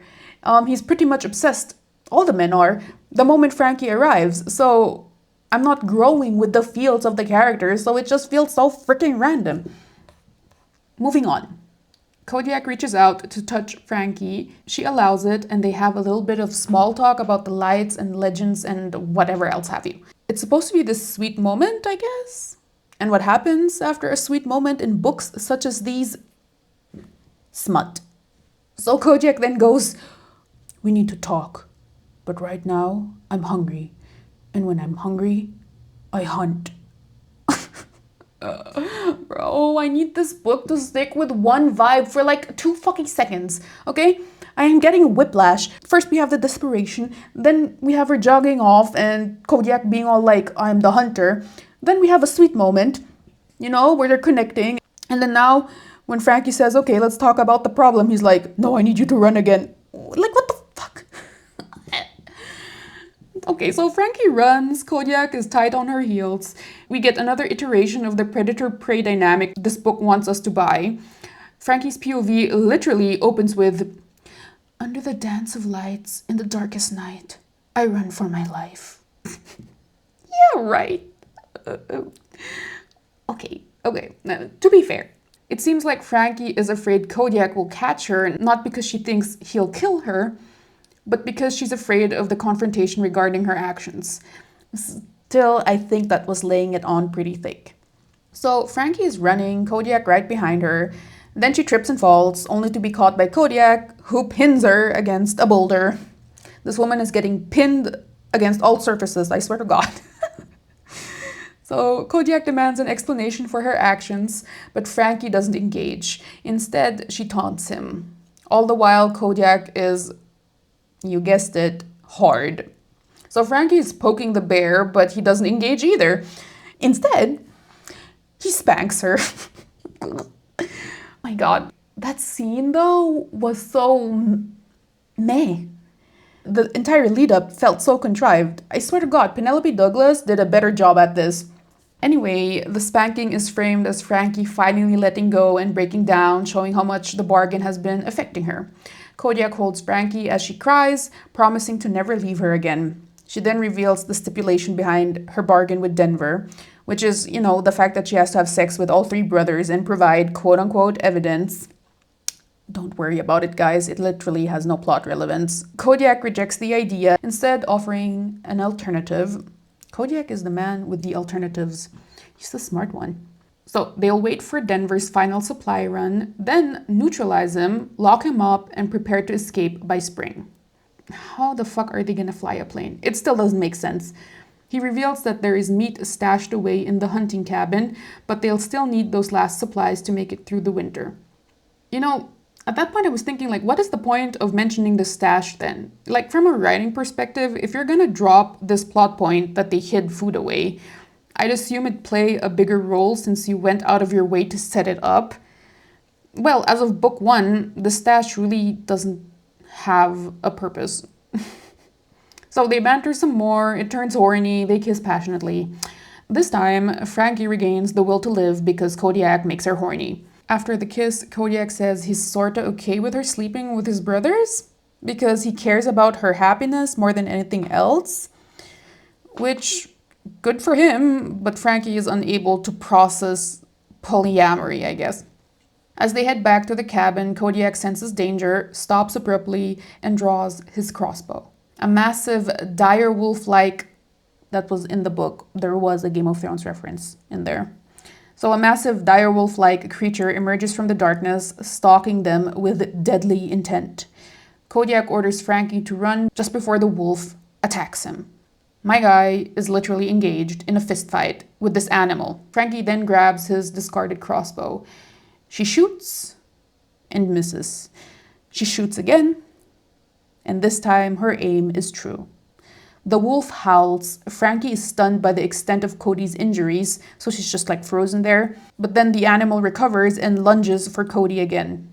Frankie then scrambles for the knife in Cody's hand, then stabs the wolf multiple times, finally killing it. She rushes back to Kodiak's side, finding him bleeding profusely and unconscious. Using her medical training, she packs his wound with strips of her sweatshirt to stop the bleeding. It's not done yet, though. Where there is one wolf, there could be an entire pack. It's bitterly cold, and Cody is losing blood fast. Luckily, the boys have been telling her to bring a first aid and rescue kit. Frankie fires a flare into the sky, but with time running out, she prepares to drag Kodiak back to the cabin by herself. I guess it's pretty clear by now, but Kodiak is a fucking huge guy, okay? And she's a tiny ass girl, so it's a challenge for her. At Haas, Leo grows increasingly worried that Frankie and Cody haven't made it back yet. His agitation escalates into dread when he sees a red flare in the sky. He rushes to the snowmobile, driving it out with the sled still attached. Just before he leaves, Denver appears. He's like literally barefoot, I think in his boxers. Leo describes him as looking unhinged, but Denver sees the flare too and he reacts instantaneously. He tosses Leo a rifle and ammo. You know, my God, this could have been such a moment, I feel like. Like the fact that when shit hits the fan, they're a coordinated pack. There's so much potential in that. I wish this aspect of their loyalty, despite, all the fucked up shit going on, I wish the loyalty was played up more. It would have enriched the psychological profile of the group dynamic in an interesting way for me. Oh, I love it that despite everything, how fucked up they are, they've got each other's back in a weird way. These men have been living alone for so many years, only with each other, so they're like kind of tightly knit. If somebody's dying, they're super quick on it. And there's something about that I think is so interesting, a nice contrast to the interpersonal dynamics. And I wish it would have been played up more. But a girl has to stay dreaming. Leo drives at extreme speeds until he spies Frankie dragging something massive through the snow. That is, of course, Kodiak. He's mutilated, blood-soaked, and barely alive. When Leo finally reaches her, Frankie relays what happened while she's reciting medical training to calm herself down. They carry Kodiak into the sled, Frankie climbing on top of him to provide warmth. And this gesture makes Leo realize that he loves this woman. This is kind of a major breakthrough, I guess, because prior to this, I don't know, Leo thought he just wanted to boink her. I don't know. That was not the vibe I was getting. But anyway, it's a moment. He's finally like, oh my God, I love her. They arrive at Haas and Frankie jumps into survival mode. She lists medical supplies for Wolfson to grab, and even Denver falls in line. He reveals that all the men's blood type is A negative. Frankie doubts this, like, are you bullshitting? Which, why would he? But anyway, Denver says he can prove it because he had their DNA and blood tested. I don't know if I'm making this scene sound better than it is. Just know that even here, there's a lot of unnecessary dialogue. So what Denver revealed shocks Leo, but they quickly move on and drag Kodiak into the kitchen. Frankie goes for a direct blood transfusion despite not trusting Denver. While Frankie is doing what she can, Leo and Denver drool over her because she's so perfect saving Cody like that. Everything goes well, Kodiak is stabilized. Frankie demands more supplies from Denver and he agrees to get them in his next supply run under one condition. Denver wants Frankie to keep him company that night. Leo explodes and Wolf restrains him. Frankie outright rejects Denver's demand, and during all this, Wolf decides to have a moment internally.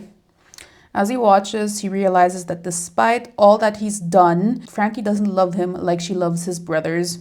So he says Frankie loves Leo with hunger and affection. Frankie wept for Kodiak, but Frankie barely even acknowledges him. Remember, ever since the bargain, she stopped talking to Wolf. So naturally, the poor guy feels very rejected. Leo and Wolf carry Kodiak upstairs. Frankie prepares to insert a urinary catheter, where she takes the time to marvel at Kodiak's huge dick that is somehow hardening. Jesus fucking Christ, this book, I swear. Okay, so Kodiak is awake and he refuses the catheter. Frankie tries to have a tender moment with him, but he brushes off her concern and has a stare down with Leo, who's looking at the entire scene jealously. Wolf interrupts this by offering to clean up Frankie, but Leo insists to take over the mothering. He changes her clothes and carries her to Kodiak's bed, settling her between him and his brother. And this is not really highlighted in the prose so much, but Wolf is left out. Yet again. Anyway, they all fall asleep. The following day, Frankie wakes up only next to Cody. She checks on his injuries, and he seems stable enough. Kodiak downplays his entire condition and doesn't want her care. They have a little exchange, but ultimately agree to a deal. Frankie will eat properly and take care of herself, and Cody will rest and allow Frankie to take care of him. Their interaction then turns horny, but not before Wolf walks in on them. It gets a bit tense, but then Frankie leaves to the bathroom. Wolf escorts her since they're taking the never leave Frankie alone rule quite seriously this time. So in the bathroom, Frankie apologizes for shutting him out after bargaining with Denver. Wolf says he could never hate her, but that he needs her emotionally. At this point, Frankie makes clear that she can't do monogamy anymore after Monty's betrayal, which, I mean, it's her right, but what a conclusion. I don't know, it just feels so, again, contrived, because all of a sudden she's like, I can't do monogamy anymore. She never mentioned monogamy, prior to this point, and now it's a topic. She blames her hurt feelings on monogamy. It just doesn't make a lot of sense. I need a better transition to why she's suddenly okay with polyamory. Okay. Anyway, Frankie admits she's attracted to all three men, but that Wolf doesn't ignite her raw physical desire the way the others do. And they share a friendly kiss, I guess? Oh my God. Leo storms in because he can sense that they're kissing. So he interrupts whatever that was, and they go back to Cody to find Denver watching over him. Tension rises, but Frankie decides to switch tactics. She invites Denver to join them for breakfast. Denver, with his exceedingly accurate sixth sense, notices that his sons are not sleeping with Frankie. Although he assumes Frankie will eventually come around, he adds more pressure. He will not fly the plane for winter supplies until he sleeps with Frankie again. Food and survival are thus contingent on his sexual access. We find out that one of the reasons Denver chose Frankie was because of her sexual openness. In that talk when she's describing the outside world to the boys from earlier, Frankie did mention that she liked casual sex. Prior to marrying Monty, she had a lot of casual sex. And I think Denver infers this from what he saw during her time with Monty, while he was stalking her, that Frankie is open to a lot of sexual things. Somehow Denver thinks that Frankie fits him best. I guess it just doesn't make sense because it feels so shoehorned in there and it diffuses the narrative focus. Do we need Denver to be that obsessed with her? Like, we get he's obsessed with her because he kidnapped her, but do we need it from a story perspective? Or is that there because everybody, without exception, needs to be in love or in obsession with Frankie? It's not done gracefully, narratively speaking. It just doesn't fucking make sense.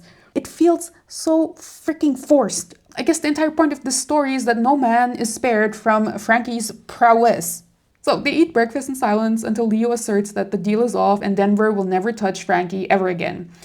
But he also asserts that Denver needs to go on that supply run regardless. They start arguing, which results in Denver refusing to leave, period. So he's sentencing them all to die. He does, however, leave the door open for Frankie to go behind the brothers' backs and sleep with him still. Later in their room, Leo is fighting with himself. He wants to confront Denver, but doesn't want to escalate the situation further.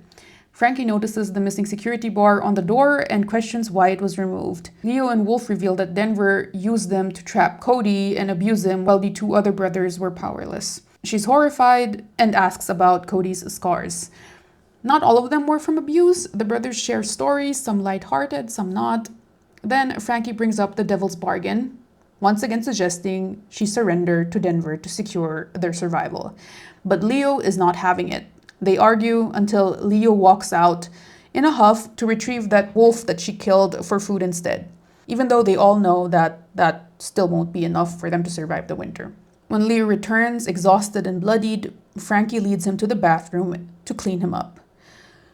Smut ensues. There's something called snowballing in this scene, which was not my favorite thing to read. After that encounter, Frankie and Leo share a quiet, intimate moment brushing their teeth together. Good choice. Frankie affirms she cannot return to monogamy, but she is not fully prepared for polygamy either.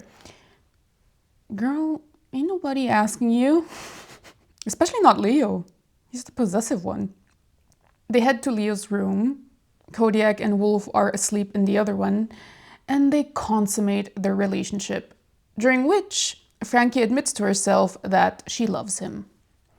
Then, surprisingly and unexpectedly, we cut to Monty's POV. He's been struggling, having not have slept properly since Frankie's disappearance. He has been looking for her, he even hired the best private investigator money can buy, but to no avail. Despite his best efforts to track her, Frankie eludes him. Monty cycles between anger toward Frankie for leaving and an overwhelming guilt for driving her away. He calculates that she's likely in her second trimester and regrets missing her pregnancy. While he originally didn't want the baby, now he's prepared to accept as many children as Frankie wants.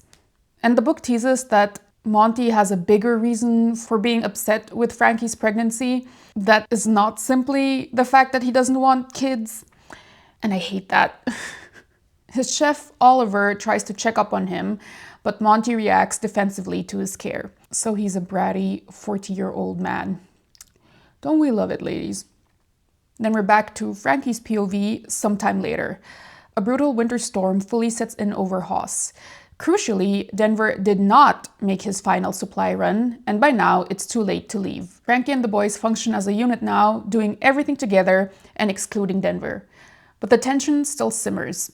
Leo and Cody grow agitated, and Wolf is withdrawing more and more. Frankie focuses on Kodiak's physical therapy. That's what the two of them are doing in the bedroom when Leo storms in, having just confronted Denver. The heating system doesn't work, and Leo thinks Denver purposefully disabled it. Their situation is truly dire. Not only is freezing to death an actual possibility, but food supplies are dangerously low. They won't make it to the thaw even with rationing. The conversation then moves to the relationship. The brothers know that Frankie has been having sex with Leo because they've been at it the entire time. Leo wants exclusivity, Kodiak prioritizes choice and autonomy, and Wolf feels sidelined and unappreciated, but masks it with sarcasm and nihilism. Because of this discussion, Frankie places an embargo on all sex. This hurts Leo, mostly because he doesn't want to share Frankie. And he leaves the scene all pissed. Frankie wants to chase after him, but Kodiak stops her. More time passes, Kodiak now fully healed from his injuries. Frankie realizes she's been in Haas for 3 months now. But girl, it feels longer because this book fucking drags. Anyway, they're entering the polar winter, a period of continuous night. So they're all in one room still. And right now there's Kodiak and Frankie and Wolf. So Kodiak heads to shower and Wolf asks if Frankie wants to grab dinner. Frankie prepares a very meager meal, resenting the fact that they have to feed Denver. She looks for Wolf then and finds him in the pantry, drunk on vodka. Wolf expresses sexual frustration, a fatalistic view on their situation, and laments the fact that he'll die a virgin. He oscillates between humor and despair, but asserts that every remaining day he lives is Frankie's. She escapes back into the kitchen because she's overwhelmed, where Denver appears suddenly, trapping her with a syringe at her neck. Frankie panics, but Wolf intervenes, pressing a knife to Denver's cheek. Ultimately, Wolf de-escalates the situation and Denver leaves, but his method of intervention, which is flirting with Denver and touching him, shocks and angers Frankie. She confronts Wolf, but he dismisses her, making Frankie storm out of the cabin to get some space from the toxic environment. So she goes to the workshop looking for Leo. Once there, Leo confronts her about heading out by herself during the storm, but he notices her distress and softens. He pulls her into his arms and asks if Frankie is hurt. She breaks down, relaying what just happened. Leo is pissed and vows to kill Denver. Frankie then calms him, saying they could just imprison him instead. Leo doesn't like the idea because it reminds him too much of his mother, who previously tried to trap Denver too and ended up paying dearly. Remember, she was the one buried alive as punishment? Frankie tries to convince him, detailing a plan, and Leo reluctantly agrees. The conversation is so intense, they end up having sex. Ever the lurker, Kodiak is outside again. So he's heard their argument and their lovemaking now. He's torn between his own desire and concern for Frankie. He enters the workshop, unable to stay away, especially after hearing what just happened with Denver. We get an additional person in the sex scene, which doesn't seem to bother neither Frankie or Leo. My guy, that's literally your brother, but okay. Though Kodiak doesn't participate yet, and it isn't for the lack of Frankie wanting it, by the way, that's for sure. After that whole thing, they go over what happened in the kitchen yet again. So they decide that Frankie won't leave the brothers' side. They'll lock Denver in a cage. They remark that Wolf is slipping, yada yada. The scene ends with Leo declaring he's going to go hunting again, but this time for wolves. The next day, Frankie watches Leo and Cody gather weapons in the armory. She questions the feasibility of hunting wolves, but Leo insists. It's not like they have any other option at this point. And then Wolf enters the scene. He's more disinterested than anything else. Then Denver enters too. He's also questioning their hunting plans. That's when Leo announces that Frankie will accompany him. This is an obvious ploy to distance Frankie from Denver. Cody warns Leo about the dangers of prolonged exposure and insists they return within 8 hours. During the hunt, Frankie is woefully unadapted to the harsh environment, whereas Leo seems built for it. They wait for hours without seeing any wildlife.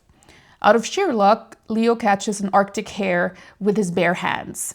He intends to use it as bait to lure bigger prey, which Frankie has conflicted feelings about because the hare is so cute. The two of them bond some more before they hear wolves howl.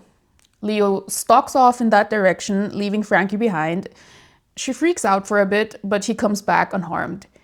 He didn't catch a wolf, but it's all good because Frankie's just relieved he didn't die. Leo wants to kill the hare instead, but Frankie pleads with him. She argues that it would provide too little meat to be worth it. But girl, you guys are facing the threat of starvation. It's still food, for fuck's sake. They let the animal go and declare their love for each other, Leo saying that he's only looking at forever with her, however long forever is. Which is not long if y'all are too sensitive to kill animals for food. They head back empty-handed, both exhausted. They end up in the sauna to warm themselves back up. So they're not that exhausted after all, because they're immediately horny for each other again. But alas, Cody and Wolf enter the sauna. A moment ensues where everybody is accepting of whatever relationship they have with each other. Or specifically, the brothers get comfortable with the idea of sharing. They go over their survival plan again, but Wolf doesn't seem entirely on board. He thinks all these efforts are futile. And to be honest, I agree with him. Like, what is this stupid plan of caging Denver? That won't solve their food shortage. Whether Denver roams free or not, he can't fly the plane since it's been winterized already. They have no food, they refuse to kill animals. Guys, y'all are dead. Anyway, Cody and Wolf leave and Frankie and Leo do end up having sex. We're close to the end and not a lot is happening right now. Like, this is where the story is supposed to be gearing to the highest point of tension, right? But there's no conflict or no solution for the conflict on the table. Nothing is being built on, The pacing is just so janky. Weeks pass and nothing has changed. They're all slowly starving to death. Leo has been building a cage door to imprison Denver, though the project has taken longer than expected due to material shortages and the difficulties in keeping it secret. They plan to lock Denver up the following day. So, fast forward to tomorrow, Frankie wakes up to find Leo and Cody standing over her. She senses danger immediately. Wolf lies beside her, grumbling about the cold, and Frankie realizes the power is out. Cody confirms this, and Leo reveals that Denver disabled it, shutting everything down and stating that they'll know where to find him when it gets too cold.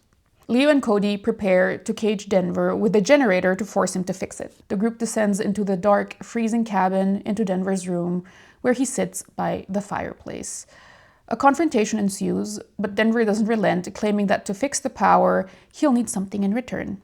He also reveals that he knows they've hidden meat in the hunting cabin, which literally, why is that important that he knows that? It's been repeatedly established that even with the stored meat, they wouldn't make it through the winter. So I don't fucking understand why this is even included in the story. It has no effect. It's just taking up space in this already very long book. It should have been cut.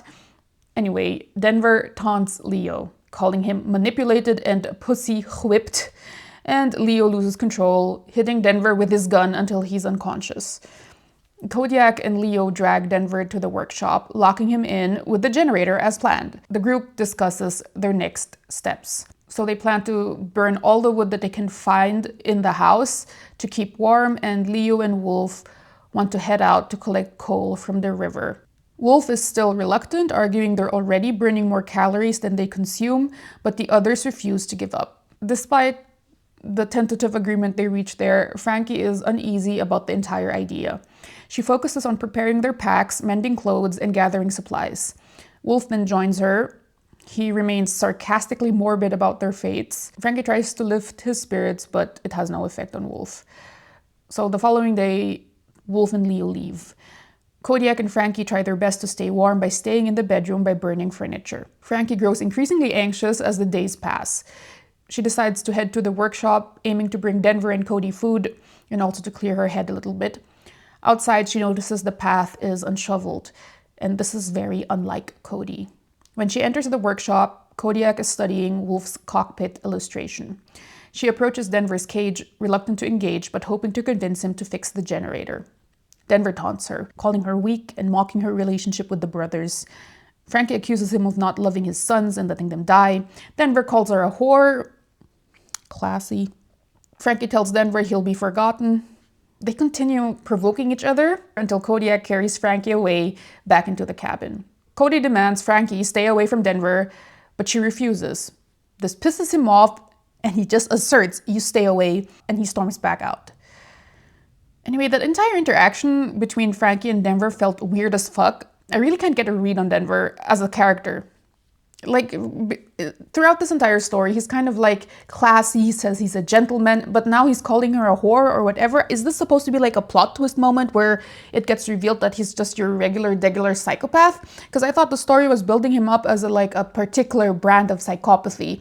No, he's just a dick. That's just about it. There's nothing to him. So despite all that setup of Denver being this charming, twisted guy who loves his sons, it turns out he's just a brute. Like, his characterization is just so vague. I think it's quite an interesting phenomenon. After having read, 400 pages at this point, you still don't know the guy as a person. He's just a concept. Frankie spends 2 days holed up by the fireplace in their bedroom, conserving energy and sleeping to avoid her fears. At some point, she wakes up in a panic, worrying about Leo and Wolf, who should have returned by now. Cody watches her silently, refusing to engage with her. They hardly talk, but Cody still makes an effort to take care of her. By the 4th day, Frankie is going out of her mind. She drags herself to the window, rubbing away the frost, and she sees a snowstorm raging outside. So she worries about everything and everyone, except Denver, of course, then decides to confront Cody, who's not in the room and has been avoiding her this entire time. So Frankie ventures into the storm, fighting through deep snow, and reaches the workshop. The door is barricaded. She surmises that Cody blocked it. Frankie peers through the window, seeing Cody's discarded clothes, and she freaks out. Cody might have made a deal with Denver. She quickly retreats back to the cabin and collects a gun. Then she rushes back to the workshop and shoots at the door. She steps inside. It's eerily silent. Frankie calls out for Cody. He responds, shouting at her to leave, but then she sees him restrained in the cage, naked. Denver, who's also there, smiles at her then, fully clothed. He taunts her and Frankie aims her pistol at Denver. He's unimpressed because she's done this before and nothing happened. But then she fires a warning shot. Denver realizes the gun is loaded, but still moves to touch Cody to provoke Frankie. She shoots him in the thigh, and she hits an artery. Denver collapses, bleeding profusely. Frankie offers to save him if he reveals how to fix the generator. Denver refuses. Instead, he taunts her about her powerlessness and some other things. This makes Frankie lose control. She grabs a loose pipe and beats him violently. So at this point, Denver finally speaks. And you'd think it'd be something related to what's happening in this moment, but no. Instead, he drops another backstory tidbit. So he reveals that he took Frankie to hurt her husband, Monty, because Monty is Denver's brother. I don't know if this is supposed to be a big reveal for the plot. I was just like, okay, and why is this important right now? For me, the imminent problem is they're gonna fucking starve to death. You're killing the guy who can fly the plane. Sure, the plane you can't fly right now, but like, you know, if you want to have a fighting chance, or if there's just a little bit of hope of getting him to fly the plane, you need Denver, but now you're killing him. So I didn't give a shit if he was related to Monty or what. That's not the main problem right now. Anyway, Denver did this all because Monty, quote unquote, stole from him. Then he dies without having explained how to get the generator back up, but with giving Frankie one last riddle. I quote, "Beneath its wings lie the answers you seek in a cage of ice and chaos."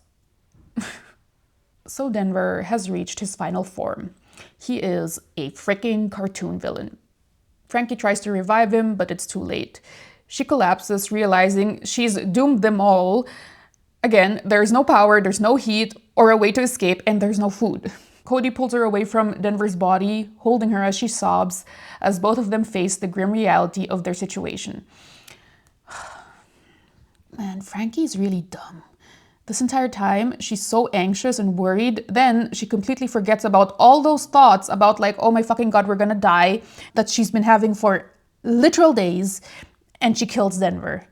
I get that that interaction was supposed to be so emotionally aggravating that she loses control, but the scene, the reveals, they don't hit hard enough to warrant this reckless reaction on Frankie's part. So that's why the entire thing seems kind of stupid. We cut to Kodiak's POV. He feels profound relief that Denver is dead. He tries to comfort Frankie, but she's not having it. It's then that Leo and Wolf return from their hunting trip, exhausted and frostbitten, but alive. Frankie rushes to Wolf. She's so relieved and very emotional. Leo demands to know whose blood Frankie is covered in. That's when they're told that Denver is dead. Leo understands Frankie's rage, but Wolf thinks Frankie killed them all through her actions. Valid. So valid. They go over the final riddle, Leo thinking it's about the plane.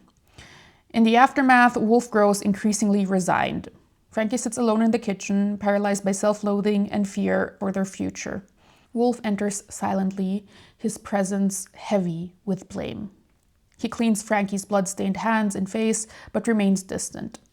He also mentions that Leo and Cody are disposing of Denver's body. Frankie apologizes, but Wolf still blames her. She tries to reassure him, but he won't be swayed in his pessimism, or in my opinion, realism, to be honest. In the following day, Frankie wakes to find Wolf gone. His coat and boots are missing too. She leaves the cabin in search for him, following his tracks to the edge of a cliff. There he stands, pistol in hand, ready to jump.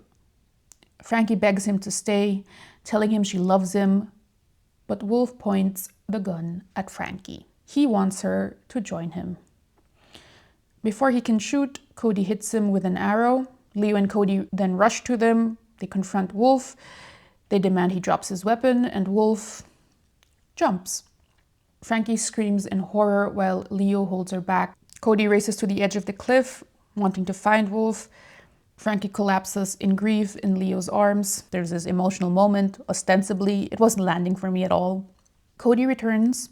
He's alone. He thinks that Wolf's body was carried away by the river.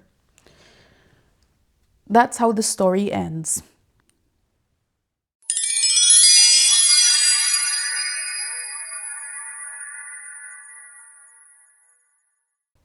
Whew, that took a while to summarize. I've interspersed the entire thing with my commentary, but I would like to share my general thoughts on this book, and particularly some things that I thought didn't make sense. But firstly, I would like to share the things that I thought were good about this book. I thought it was entertaining, actually. I mean, it's a bit redundant. I listen to these type of books, dark romance, or books with similar tone, mostly when I'm doing other things, when I'm doing the chores, when I don't feel like I need to pay attention or whatever, when I'm out and about. I know sometimes I do listen to freaking spicy ass books while I'm in public. I don't think I'm the only one who does that. So for that purposes, I think this book is okay. You can listen to it. It was fun in a sense that I was just listening to it and going, what the fuck? I was just rolling with the vibes. As I said, I understand what this book is for. It's not here to teach you anything by any means.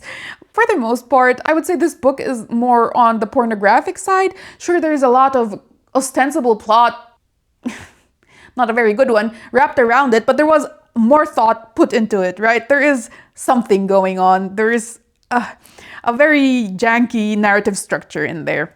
So I didn't take this book that seriously, and because of that, I still could enjoy it, I guess. Oh, and another possibly positive point is that I think from a technical standpoint, the smut was okay. I mean, it's very graphic and explicit. So if that's what you're here for, I think it does the job well. Personally, I thought everything around it was so not good that I couldn't get into the smut. It was just absurd to me, and the emotional stakes were just not done well. For me, that's kind of necessary to find it hot, but I fully understand if you don't need that. You just need, a bare bones plot. That's valid too. Okay, that being said, I have a few things that I want to point out. One thing that I genuinely lament is how the fact that the brothers grew up in Haas, secluded from society, has no impact on their character. They're just regular guys. They don't seem isolated. I picked up on these men are supposed to be feral vibes, but it's not really executed in the story. For all intents and purposes, I think you could find yourself, in theory, a Leo, a Kodiak, or a Wolf out in the wild in a city or something. So I wish it just impacted their psychology more. Not that they're supposed to be naive or clueless. It's just that they seem to adhere to societal rules that are inherent and subconscious in our society. And I was expecting that they're more feral and that, for example, that they wouldn't have a problem sharing Frankie for that reason. I think that's the lowest hanging fruit in this case. But there was a huge problem about them not being okay with polyamory. Like, who else but not 3 feral fucking men would be okay with polyamory? But that's not what the book did. Number 2, the fact that Frankie is so bland. I mentioned in the video, I understood why, because it's for reader projection. But God, I wish she just had more flavor as a character. Because the setup is, you got these 4 men, each with different personalities, ostensibly. And the challenge is, as a writer, is you create a female main character that plays off each of them individually. She's supposed to be this puzzle piece that fits perfectly so that everybody's attracted to her. That's the fun part, right? At least for me, when I'm crafting character dynamics.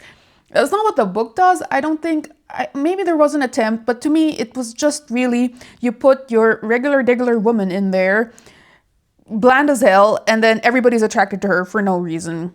Again, this is dark romance, and it's meant to be a fantasy or whatever. And the thing about writing fantasies is the fact that it's very important that the reader can project themselves into a character, and the strategy usually employed for these things is that you make the main character as bland as possible, I guess.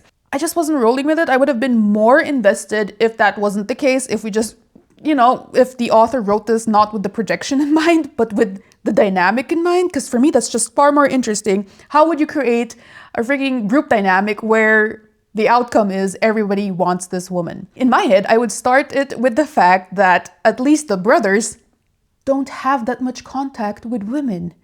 So whatever they learned about interacting is based on movies, if that, right? Like, sure, they had the other women before, but in the story it was established that they didn't really interact that much, apart from Gretchen, who abused Leo, of course.